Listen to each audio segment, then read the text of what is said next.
अस्सलाम वालेकुम, कैसे हैं आप सब। इश्क को है गिरा team classic kiss number 16 episode credit goes to Arush Khan, Saya Naaz, provided by कनवा कासी। So let's start. अपने हाथों की लकीरों में सजा ले मुझको, मैं हूँ तेरा तो नसीब अपना बना ले मुझको। मैं जो कांटा हूँ तो चल मुझसे बचा कर दामन, मैं हूँ गर फूल तो जूड़े में सजा ले मुझको। मैं खुले दर के किसी घर का हूँ सामा प्यारे, तू दबे पाऊँ कभी आके चुरा ले मुझको।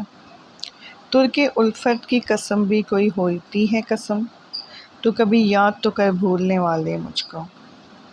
मुझसे तो पूछने आया है वफा के मायने, ये तेरी सादा दिली मार ना डाले मुझको।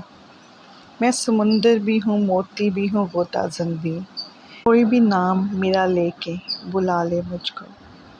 तूने देखा नहीं आईने से आगे कुछ भी, खुद परस्ती में कहीं तू ना गंवा ले मुझको। कल की बात और है मैं अब सा रहूं या ना रहूं, जितना जी चाहे तेरा आज सता ले मुझको। बांध कर संगे वफा कर दिया तूने गरकाब, कौन ऐसा है जो अब ढूंढ निकाले मुझको। खुद को मैं बांट ना डालूं कहीं दामन दामन, कर दिया तूने अगर मेरे हवाले मुझको। बादा फिर बादा है मैं ज़हर भी पी जाऊं कतेल, शर्त ये है कोई बाहों में संभाले मुझको।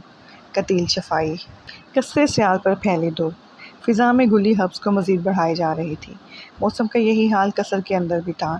जिस वक़्त ऐबक सियाल की गाड़ी कसर के वसी और ईज़ा अहाते में आकर रुकी, इस वक़्त भी वो दो नफूस एक दूसरे के सामने खड़े बेवजह उलझ रहे थे। बहुत गुस्सा आ रहा है ना? मुझे भी आता है जब मैं तुम्हें ऐसे मुतमईन देखता हूँ, मेरी ज़िंदगी दरहम बरहम करके। तुम इतनी पुरसुकून कैसे हो सकती हो? ज़ुल्यदैन सियाल ने वाज़ेह लफ्ज़ों में अपनी उलझन का इजहार किया। वो चाहता था कि सारा भी इसकी जैसी उलझन और बेसुकूनी के समुद्र में डूब जाए। जैसे पल पल वो खुद जल रहा है, वैसे ही सायरा भी जले। जहाँ वो आज भी अटका खड़ा है, सायरा भी वहीं खड़ी रहे। मगर सायरा का आगे बढ़ जाना ज़ुल्यदैन सियाल की आंख में खटक रहा था।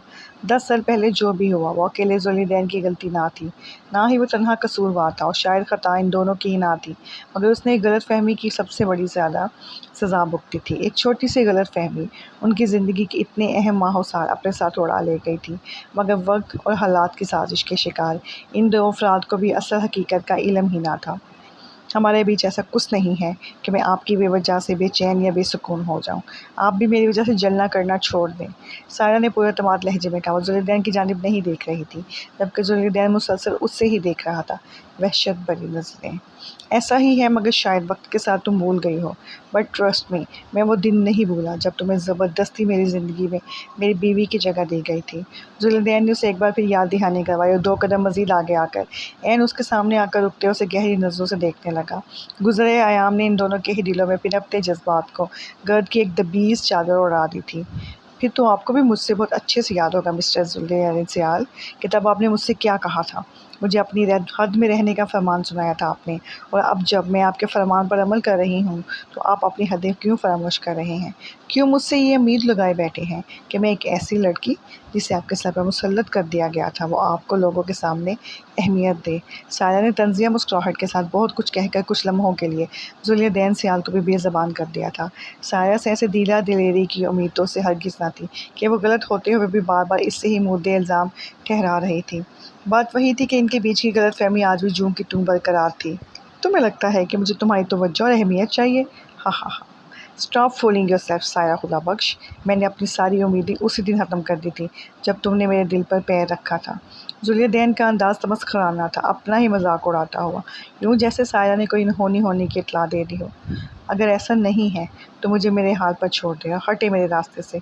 किसने किसके दिल पर पाँव रखा था, ये बहस अब लायानी है।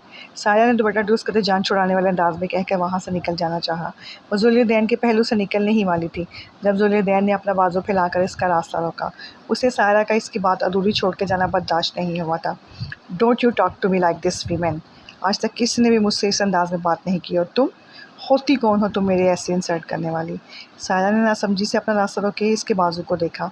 इसने ऐसा तो कुछ नहीं कहा था कि जुलैदैन से अपनी बेइज्जती कर जाने और ऐसा रद्द-ए-अमल ज़ाहिर करे। सायरा ने दिल में सोचा जुलैदैन शायद पिछली मुलाकात का गुस्सा आज निकाल रहा था, या फिर वो लवेज़ा का गुस्सा भी इसी पर निकालना चाहता था, क्योंकि वो जुलैदैन की सियासी परेशानियों से भी आगाह थी। मगर जवाब देना भी ज़रूरी था। वो चुप रहकर खुद को कमज़ोर नहीं साबित कर सकती थी।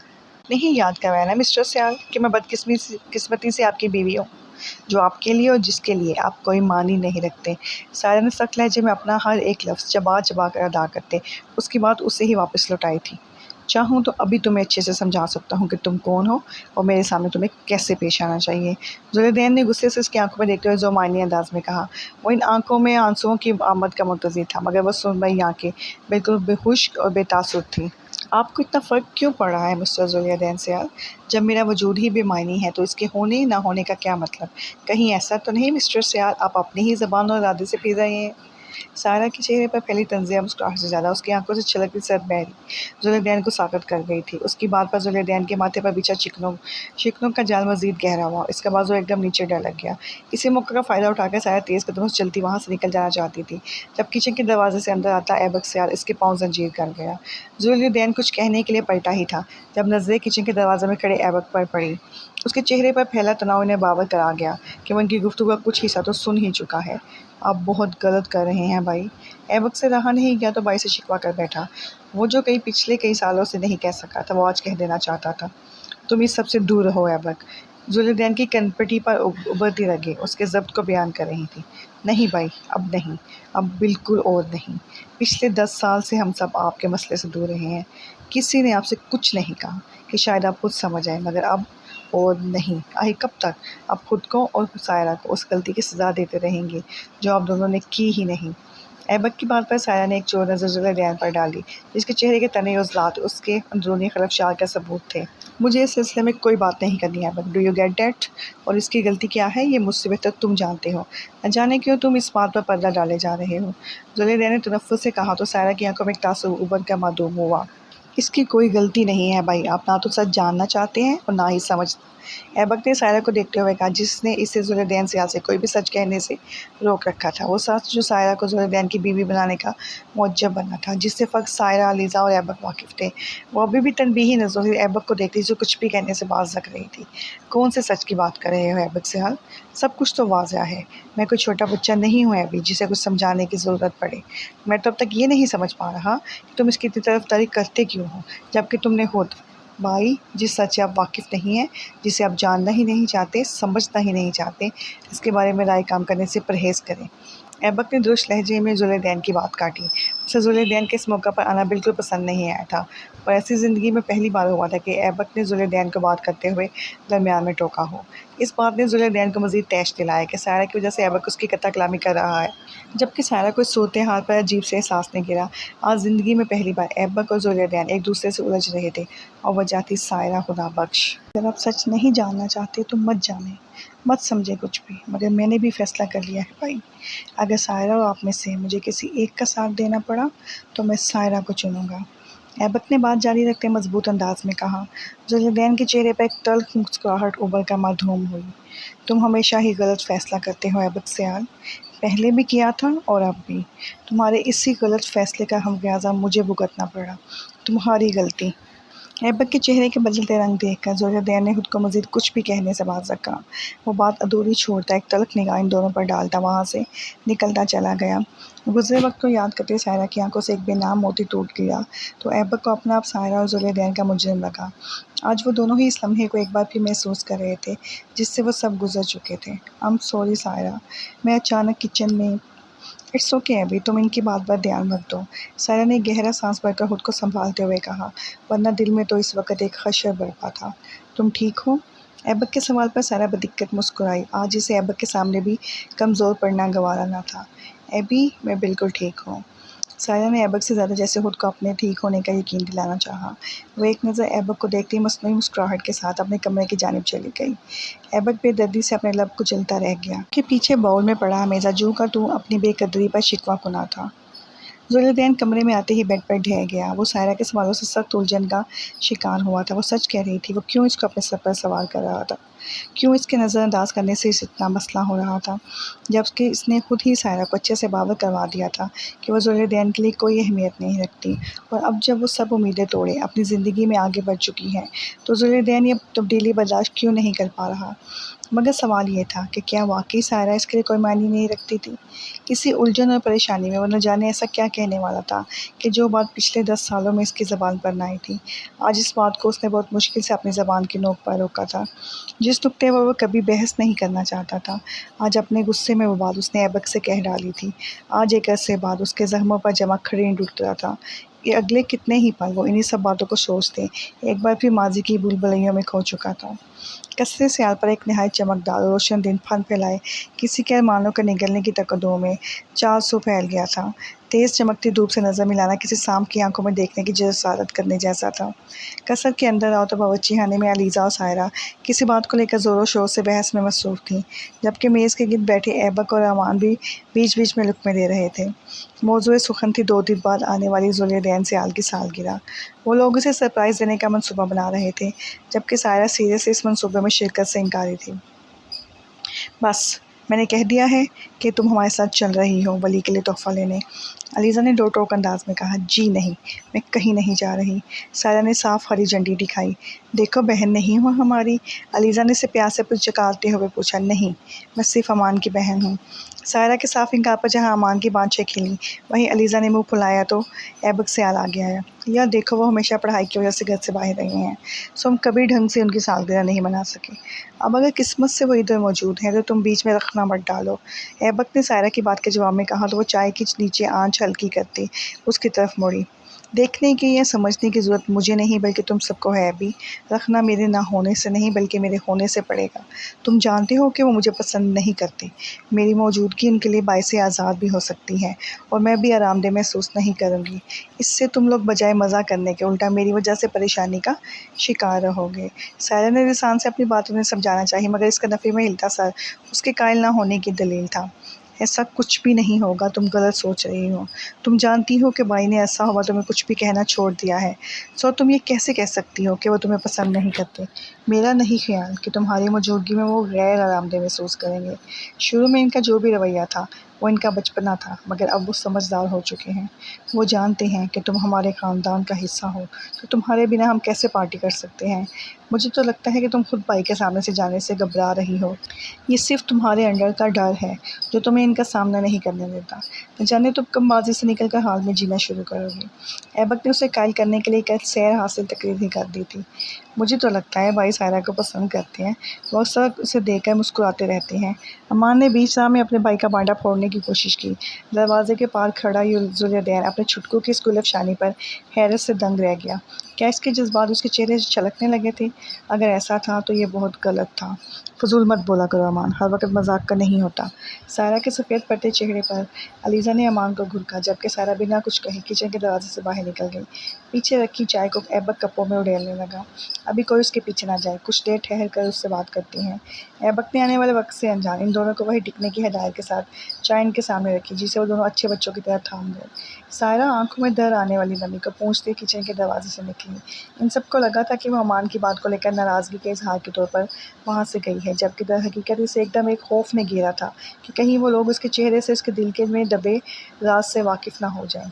वो इन्हें ये बताने से कासिर थी कि उसका डर नहीं था जो उसे जुलैदैन का सामना करने से रोकता था, बल्कि उसके बदलते जज्बात जो जुलैदैन को सामने पाते ही उसे घबराहट में मुब्तला कर देते। अमान ने मजाक में जो कहा था, सायरा ने वो हकीकत में महसूस किया था। अपनी सोचों में गुम वो किचन से एक चंद गज़ ही आगे आई थी, जब एकदम जुलैदैन उसके सामने आकर उसकी राह में हायल हुआ। सायरा ने एक पल को निगाह उठाकर उसे देखते वापस नज़रें झुका ली। उसकी आंखों का तासिर सायरा का दिल धड़का गया। अंदर अमान ने जो कहा, अगर वो सच हुआ तो?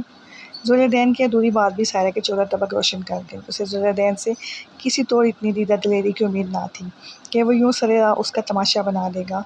उसकी सुरमई आंखें लबालब पानियों से भरी, मगर जुलैदैन की अगली बात उसकी सोच की नफ़ी कर गई थी। मैं तुम्हारा मजाक उड़ाने या तमाशा बनाने के लिए हरगिज़ तुम्हारे रास्ते में नहीं खड़ा। मैं बाबा साईं से बात करने से पहले बस एक बार तुम्हारी राय जानना चाहता हूँ। जुलैदैन शायद हमेशा से मुबहिम मगर बामायनी बात करने का आदी था। और सायरा उसकी अधूरी बातें भी समझ आया करती थी। मेरी ज़िंदगी के हर फैसले का इख्तियार मेरे वालिदैन को है।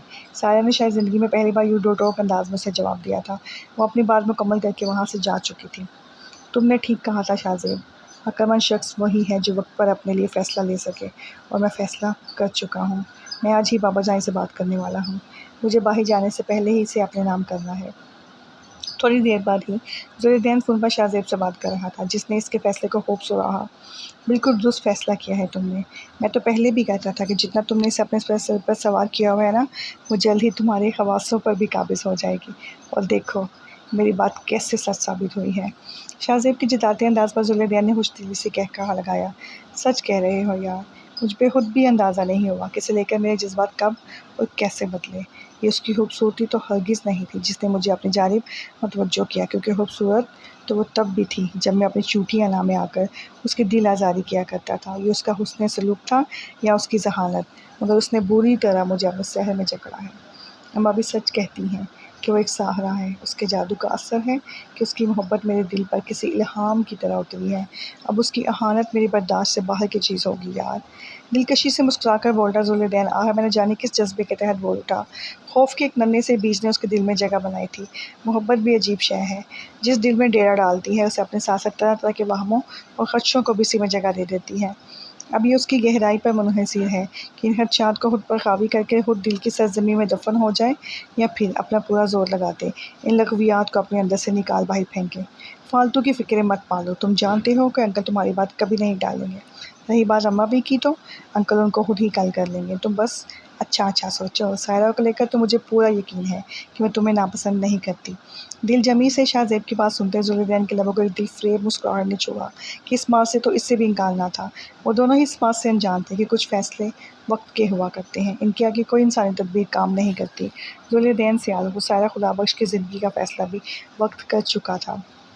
शाहज़ेब से बात करने के बाद ज़ुलैदैन फ़ैसलाकुन अंदाज़ में जहांज़ेब सियाल के कमरे की तरफ बढ़ा, मगर उनकी स्टडी से आती आवाज़ों पर उसने दस्तक के लिए उठे अपने हाथ को वापस अपने पहलू में गिरा लिया। यस, दरवाज़े पर होने वाली ज़ोरदार दस्तक की आवाज़ ने उसे माज़ी में ख़ाल में ला पटका। सुर्ख़ आँखों के साथ दरवाज़ा खोलकर वहाँ मौजूद मुलाज़िम के ज़रिए जहांज़ेब सियाल के घर आ जाने की इत्तला के साथ ही अपने बुलावे पर उसे कुछ देर आने में कहकर वो मज़ीद कुछ भी सोचे बिना ताज़ा दम होने के लिए जा चुका था। पूरा सियाल ख़ानदान इस वक्त इकट्ठा लाउंज में मौजूद था। अलीज़ा सारी मीटिंग्स भुगताकर अभी घर आई थी और अब अनीज़ा के साथ सोफ़े पर बैठी जहांज़ेब सियाल को हाथ कमर पर बांधे दाएं बाएं चक्कर काटते ज़ुलैदैन का इंतज़ार करता देख रही थी। ऐबक भी संजीदा सा अमान के साथ बैठा हुआ था। ज़ुलैदैन से कुछ देर कबल हुई बहस अभी भी ऐबक के हवासों पर सवार थी। ऐबक की खिलाफ़ मामूल संजीदगी अलीज़ा को अजीब लगी, मगर इसे मौजूदा सूरत हाल की परेशानी का जानते उसने ज़्यादा तवज्जो न दी। अमान की गर्दन भी बाप के साथ दाएं बाएं गर्दिश कर रही थी, मगर लाउंज में छाया तनाव इसे कुछ भी कहने से बाज रखे हुए था। ऐबक भी इतना संजीदा कभी ना हुआ था। इसे कुछ देर कबल ही जामिया से वापस आकर तमाम तरह हालात का इल्म हुआ था। बात गंभीर थी, इसलिए अमान ने भी अपनी भागती दौड़ती ज़बान को जंजीरें डालकर काबू कर रखा था। अमान जैसा सियासत से नाबलद इंसान भी बखूबी जानता था कि ये सब बस दुश्मन की ज़ुलैदैन को परेशान करने की साजिश है, मगर साथ ही साथ अमान और पूरे सियाल ख़ानदान को इस बात का अंदाज़ा था कि ज़ुलैदैन सियाल ऐसी किसी भी सूरत हाल में अपना गुस्सा कंट्रोल नहीं कर पाता था। तो सबकी फ़िक्र भी लाजिम थी। वो इस वक्त ज़ुलैदैन की आमद के मुंतज़िर थे, सवाए सायरा के जो अभी जहांज़ेब सियाल की आमद का सुनकर अपने कमरे से निकलकर लाउंज में आ तो गई थी, मगर उसका दिल इस वक्त किसी भी फ़र्द का सामना करने और ख़ासकर ज़ुलैदैन को देखने का रवादार नहीं था। लाउंज में आते ही सायरा और ऐबक में नज़रों का तबादला हुआ, जिस पर सायरा ने आंखों में इससे अपने ठीक होने की तसल्ली करवाते जहांज़ेब सियाल से मिलकर अलीज़ा के साथ सोफ़े पर जगह संभाली, मगर ऐबक सियाल की नदामत उससे अच्छे से बराबर करा रही थी कि कुछ ठीक नहीं है, इस सब को ठीक करने की अशद ज़रूरत है। वली भाई आ गए। मुँह लटकाए बैठा अमान जो सीढ़ियों पर नज़र गाड़े ज़ुलैदैन की आमद का मुंतज़िर था, उसकी नज़र आते ही बोल उठा। अमान की बात पर सबने ही सीढ़ियाँ उतरते ज़ुलैदैन की जानिब देखा, जो ताज़ा दम होने के बाद जहांज़ेब सियाल के बुलावे पर नीचे आया था। चेहरे पर छाई हद दर्जा संजीदगी उसके अंदर का ख्याल बयान कर रही थी। जहांज़ीब साहब लाउंज के वसत में खड़े गहरी नज़रों से अपने खूबरू बेटे के सपाट चेहरे को देख रहे थे। उसके गुस्से से अब भी वो कभी कभी बहुत परेशान हो जाया करते थे। जुलिया को आता देखकर साया ने पहलू बदला। इससे जहांज़ीब सयाल के बुलावे का इल्म होता तो इस वक्त कमरे से निकलने की गलती हरगिज़ न। उसके बरक्स जुलिया उसकी मौजूदगी को जैसे हाथों में ही ना लाया था, मगर ऐसा सिर्फ सायरा को लगा। हकीकतन सायरा का वजूद इस वक्त जुलिया पर कितना असरअंदाज हो रहा था, ये सिर्फ जुलिया सयाल ही जानता था। कुछ देर कबल वो जिन यादों के हसार में था, इन लम्हों का वसूल अभी भी उसके इर्द गिर्द कायम था और ख़ुद को इस हसास से आज़ाद नहीं करवा पा रहा था। दिल में एक हशर बरपा था, मगर उसके चेहरे के तासुरात, उसके जज्बात, उसकी तगयानी का शायबा तक ना था। अस्सलाम वालेकुम, आपने बुलाया था बाबा जान? जुलिया ने आते ही सबको मुश्तरका सलाम करके संजीदगी से बाप को मुखातिब करते इस्तफसार किया। हाँ, आओ बैठो। वो जुलिया के कंधों पर हाथ रखकर उसे अपने साथ लेकर बैठे। वो एक गहरा सांस भर के लपेटता जहांज़ीब सयाल के हमरा बैठ गया। उसने एक ताया नज़र सब पर डाली। उसके ऐन सामने बैठी सायरा हमेशा के बरक्स काफ़ी बेचैन लग रही थी। अपनी उंगलियां बाहों पे वस करके उन्हें मरोड़ती। जुलिया सयाल को एक बार भी माजी में बहुत पीछे धकेल रही थी। करीब था कि इन तकलीफ दे यादों का सिलसिला एक बार फिर चल निकलता कि जहांज़ीब सयाल की आवाज़ उसे हाल में वापस खींच लाई। जुलिया, मैंने तुम्हें इम्तियाज़ सुमरू के सिलसिले में बात करने को बुलाया है। इम्तियाज़ सुमरू के नाम पर उसका फिशारे होने एक बार फिर बढ़ गया। उसके सिलसिले में बात नहीं, हतमी फ़ैसला होगा बाबा जान। जुलिया ने करे तेवर लिए कहा। सब में नज़रों का तबादला हुआ। बिलाशुबा ने जुलिया से ऐसे ही किसी रद्द-ए-अमल की तवक्को थी। वहाँ बैठा कोई भी शख्स इसकी बात के पस मंज़र से वाकिफ़ न था। जुलिया सयाल अगर इस झूठे हमले के वक़्त सायरा के साथ न होता तो अब तक इम्तियाज़ सुमरू के बयान की धज्जियाँ बिखेर चुका होता, मगर सायरा से लाख बेजारी के बावजूद उसका ज़मीर इस बात पर राज़ी न था कि वो अपने आप को बेकसूर साबित करने के लिए उसका नाम इस्तेमाल करता। नाम की ही सही, मगर वो उसकी मनकूहा थी और अपने घर की इज़्ज़त का किसी भी पैराए में ज़िक्र करना उस जैसे गैरतमंद शख्स को किसी तौर गवारा ना था। इसकी कोफ्त व गुस्से की असल वजह ही सायरा के नाम पर उसके हाथों का बन जाना था। वो भी करेंगे जुलिया, मगर हमारे अंदाज में। तुम बस पुरसुकून रहो। तुमसे बेहतर कौन जाता है कि इम्तियाज़ सुमरू तुम्हारे गुस्से का हवा देकर अपना फ़ायदा हासिल करना चाहता है। वो आवाम की हमदर्दी हासिल करने का ख्वाहिशमंद है, मगर तुम रद्द-ए-अमल ज़ाहिर नहीं करोगे। उन्होंने गुस्से से लाल होते अपने बेटे को देखते हुए समझाया। तो क्या करूँ? मैं हाथ पर हाथ धरे बैठा रहूं? अवाम और मीडिया को मेरे खिलाफ कुछ भी बकवास करने दूंगा मैं? उसने सोच भी कैसे लिया कि वो जुलिया सयाल पर कीचड़ उछालेगा और खुद साफ बच जाएगा? इसे तो मैं ऐसी दलदल में धकेलूंगा कि इससे बचना उसके लिए नामुमकिन होगा। जुलिया ने तैशपरी लहजे में कहा। गुस्सा उसके एक एक लफ्ज़ से टपक रहा था। जुलिया, वो यही तो चाहता है कि तुम रद्द-ए-अमल ज़ाहिर करो, मगर हम ऐसा कुछ नहीं करेंगे जिसकी उम्मीद मुखालफिन हमसे कर रहे हैं, बल्कि हम इनका खेल इन्हीं पर पलट देंगे। हम असल सियासत करेंगे। जहांज़ीब सयाल ने पुरज़्ज़म लहजे में कहा। जहांज़ीब सयाल की बात के दौरान लवेज़ा और सायरा की उंगलियां तेज़ी से अपने मोबाइल की स्क्रीन पर थिरकती कुछ लिख रही थीं। आप ऐसा क्यों नहीं कह रहे डैड कि हम आपकी इस ऑनलाइन कंसल्टेंट के मशवरे पर अमल करेंगे? जुलिया ना चाहते हुए भी तल्ख़ हुआ। लवेज़ा के ज़िक्र पर वहाँ बैठे सभी लोगों में नज़रों का तबादला हुआ था। उन सब की नज़रें बेसाख्ता अपने मोबाइल पर झुकी सायरा की जानिब उठी, जो बिना कोई तासुब दिए, किसी से भी नज़लें मिलाए बगैर कुछ लिखे जा रही थी। सबका सायरा की जानिब देखना जुलिया ने भी नोट किया था, मगर वो असल नहज पर कभी सोच भी नहीं सकता था। इसमें क्या हर्ज है वली बेटा? अनीज़ा को जुलिया का लवेज़ा को लेकर ऐसा रवैया कुछ अच्छा नहीं लगा था। अम्मा जान, मुझे इस नाम की कंसल्टेंट, इस ब्रेनलेस औरत के बेकार मशवरे पर अमल करके अपनी रही सही साख को नहीं बिगाड़ना। अनीज़ा की हमारे जुलिया के अंदर दहकते अंगारों को हवा देने लगी थी। उसकी बात पर सायरा के अंदर गुस्से की एक बेसाख्ता लहर दौड़ी, मगर खुद पर ज़ब्त के कड़े पहरे बिठाए उसने कुछ भी कहने से इज्तनाब बरता। वली एल क्रिएशंस और लवेज़ा काफ़ी वक्त से न सिर्फ आपकी पार्टी बल्कि कई जाने मानी सेलिब्रिटीज़ और पब्लिक फिगर्स को अपने मशवरों से नवाज रही है। इसलिए लवेज़ा के आइडियाज़ को इम्प्लीमेंट किए बिना आप इनको बेकार या लवेज़ा को ब्रेनलेस नहीं कह सकते। अलीज़ा को लवेज़ा के लिए जुलिया के ऐसे अल्फाज का इस्तेमाल बिल्कुल पसंद नहीं आया था।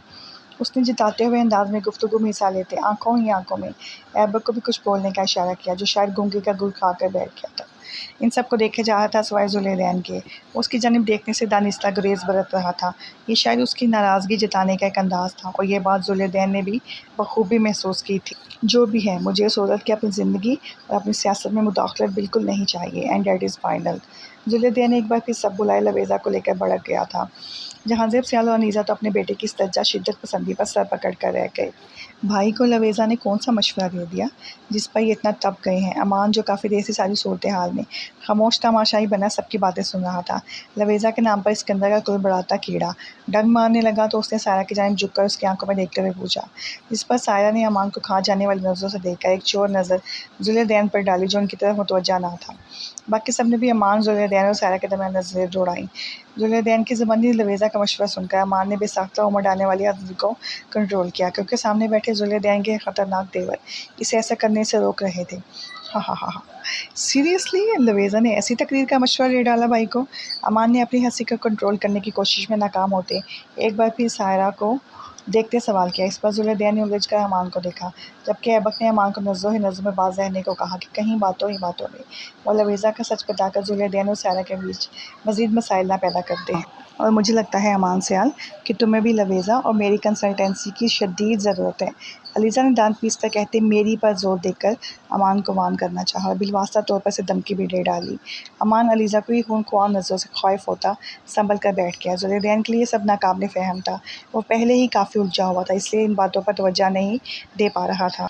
एनीवे, तुम फ़िलहाल खामोश रहोगे और बाकी आगे क्या करना है वो भी देख लेंगे। जहांज़ेब सियाल ने सायरा की गैर आरामदेह हालत को देखते हुए जुल्यदैन को मुखातिब करते हुए ख़त्मी लहजे में कहा, कैसे मुतमईन रहूं बाबा जान, मुझसे खामोशी की उम्मीद मत रखें।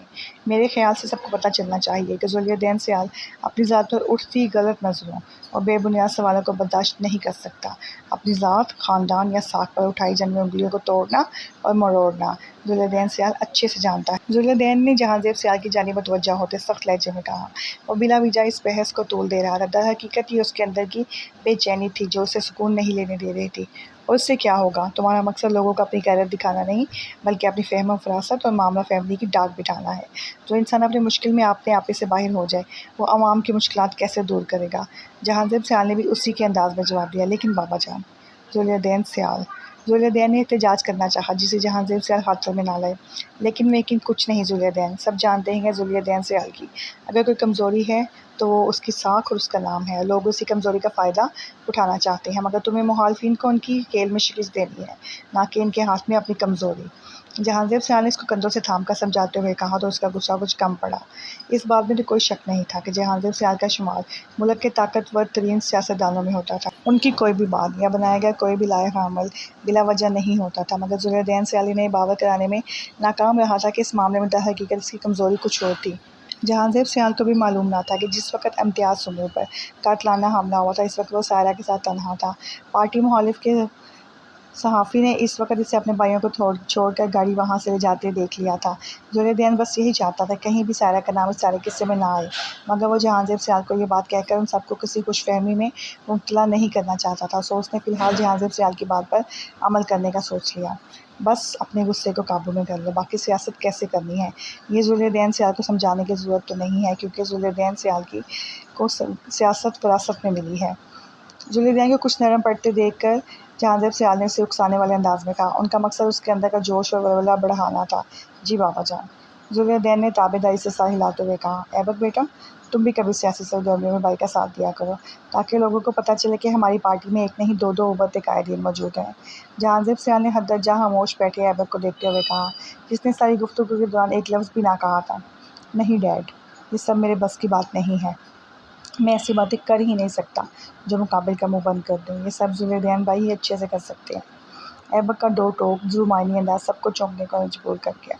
उसका जुल्यदैन को वली के बजाय उसके पूरे नाम से पुकारना जुल्यदैन को अच्छा हादसा चुभा था। सब ने ही इसके चेहरे के तासुरात को बदलते देखा, जबकि सायरा बस लताल्लुक सी बैठी थी, ना किसी बात का जवाब, ना कोई तासुर। अनीज़ा ने अलीज़ा की जानिब देखकर भुवें उचकाते हुए उससे ऐबक के रवैये की वजह पूछनी चाहिए, मगर अलीज़ा ने आंखों ही आंखों में अपनी लाइल्मी का इजहार किया। अमान भी पुरसोच नज़रों से ऐबक, सायरा और जुल्यदैन को देखने लगा। उसे किसी गड़बड़ का एहसास हुआ कि इन तीनों के बीच कुछ तो हुआ है। बाबा जान, अगर आपकी इजाज़त हो तो क्या मैं अपने कमरे में जा सकती हूँ? सायरा ने अमान की खोज थी, जबकि जुल्यदैन की दहकती नज़रों से फ़रार हासिल करने के लिए अपने कमरे में जाना ही मुनासिब समझा। जहांज़ेब सियाल की मौजूदगी में वो वहाँ से फ़ौरन नहीं जा सकती थी, इसलिए इजाज़त तलब कर ली। जहांज़ेब सियाल ने सर इस बात में हिलाते इसे जाने की इजाज़त दे दी थी। इजाज़त मिलते ही फ़ौरन अपने कमरे की जानिब बढ़ गई, जबकि जुल्यदैन की नज़रें से तब तक अपनी पुश्त पर महसूस होती रहीं जब तक वो मंज़िल से गायब ना हो गई।